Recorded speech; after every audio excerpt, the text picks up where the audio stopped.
बात श्रद्धा और विश्वास की है। घर के आंगन में मोर पंख गिरा था। दादी बोली, मोर पंख गिरा पड़ा है। दादा बोले, लगता है मोर आया था। पोता बोला, क्या पता कृष्ण खुद आए हों। यह है पोता का विश्वास, बस अपने भक्तों का विश्वास।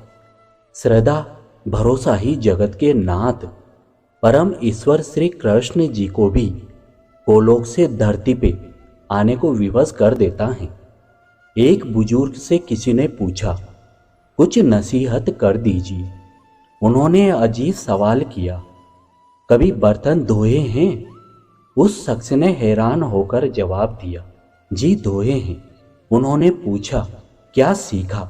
उस शख्स ने कहा, इसमें सीखने वाली बात क्या है?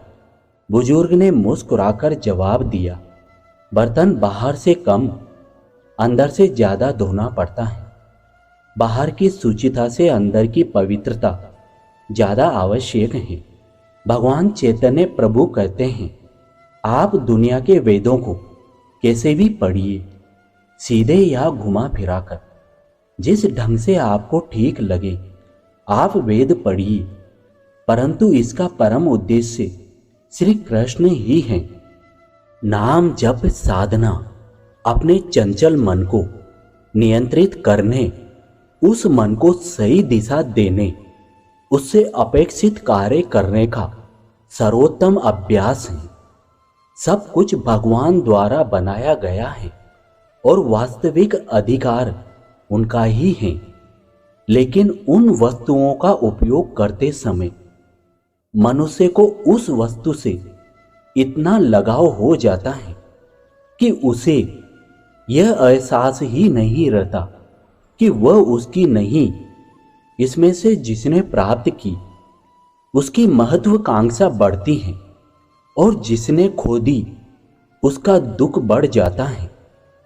भगवत गीता में लिखा है, मन अंधा होता है, इसके पास अपना ज्ञान नहीं होता, मन कुछ नहीं जानता और ना ही सही मार्गदर्शन करता है। इसलिए आप अंधे मन की बातें मानकर जरूरी कामों को टालना बंद कीजिए। आप हमेशा अपनी बुद्धि से काम लीजिए, मन से नहीं, क्योंकि अंधा मन आपको हमेशा जरूरी कामों को करने से रोक देता है। जब आप बुद्धि के जरिए जरूरी कामों को करना शुरू कर देते हैं तो धीरे धीरे आपका मन आपका मित्र बनता चला जाता है, लेकिन अभी आपका मन आपका दुश्मन बना हुआ है, जो आपको दिन पे दिन बर्बाद कर रहा है। संत जन कहते हैं कि जो भगवान की कथा श्रवण करता है, वाचन करता है, वो संसार में रहता तो है, लेकिन रहता हुआ भी वो मुक्त रहता है। संसार उसको बांध नहीं सकता। जिस प्रकार नौका समुद्र में रहती है, लेकिन समुद्र नौका में नहीं होना चाहिए, नहीं तो नौका डूब जाएगी। इसी प्रकार हम संसार में तो रहे, लेकिन संसार हमारे अंदर न रहे, नहीं तो पतन निश्चिंत है।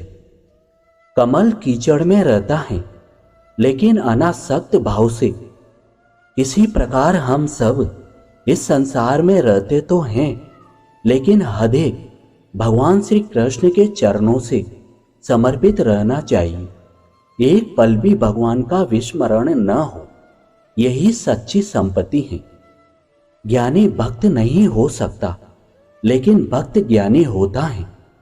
ईश्वर कृपा से संत जन कहते हैं, जिसको श्री कृष्ण अपनी भक्ति देते हैं, उसके हृदय से समस्त श्रुतियों का ज्ञान स्वतः ही स्फुरित होने लगता है।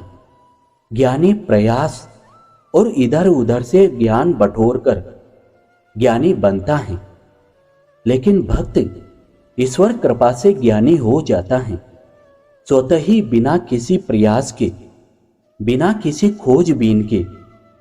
किसी भी मार्ग में सफलता प्राप्त करने के लिए उचित समय, उचित सोच या उचित प्रयास ये तीनों बातें अति महत्वपूर्ण हैं।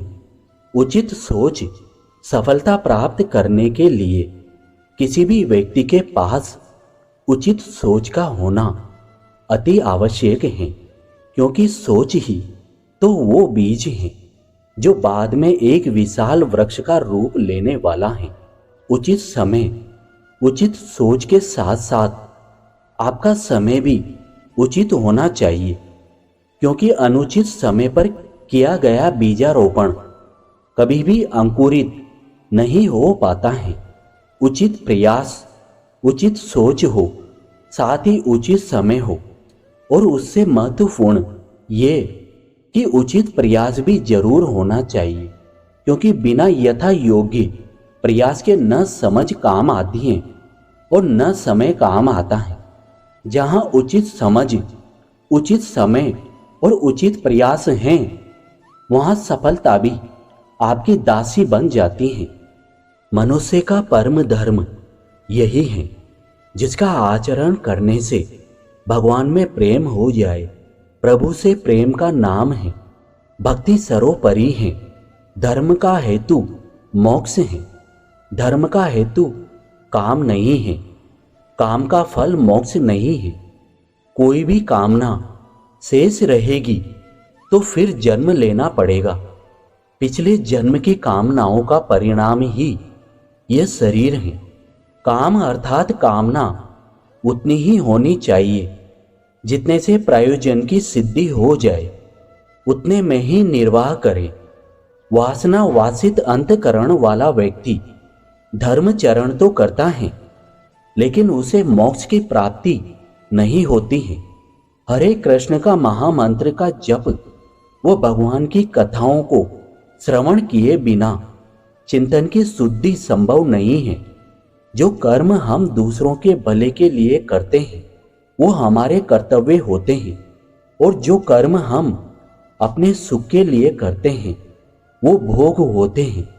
जिस प्रकार एक वेद के द्वारा दो अलग अलग रोग के रोगियों को अलग अलग दवा दी जाती है, किसी को मीठी दवाई तो किसी को अत्यधिक कड़वी दवा दी जाती है, लेकिन दोनों के साथ भिन्न भिन्न व्यवहार किए जाने के बावजूद भी उसका उद्देश्य एक ही होता है, रोगी को स्वास्थ्य लाभ प्रदान करना। ठीक इसी प्रकार उस ईश्वर द्वारा भी भले ही देखने में भिन्न भिन्न लोगों के साथ भिन्न भिन्न व्यवहार नजर आए, मगर उसका भी केवल एक ही उद्देश्य होता है, और वह है जीव का कल्याण करना। सुदामा को अंकीचन बना के तारा तो राजा बलि को सम्राट बनाकर तारा, सुखदेव जी को परम ज्ञानी बनाकर तारा तो विदुर जी को प्रेमी बनाकर, पांडवों को मित्र बनाकर तारा वो कौरवों को शत्रु बनाकर। स्मरण रहे, भगवान केवल क्रिया से भेद करते हैं, भाव से नहीं। अब इन आखिरी शब्दों में आपको बहुत बहुत धन्यवाद देता हूँ। आशा करता हूँ कि इस वीडियो से आपको कुछ सीखने को मिला होगा, तो आप इस वीडियो को अपने दोस्तों और रिश्तेदारों को लाइक और शेयर जरूर कीजिए, और हमारे साथ बने रहने के लिए चैनल आर अकेला राही को सब्सक्राइब जरूर कीजिए। मिलते हैं अगले नए वीडियो के साथ, तब तक आप अपने स्वास्थ्य का ध्यान रखें। जय श्री कृष्ण।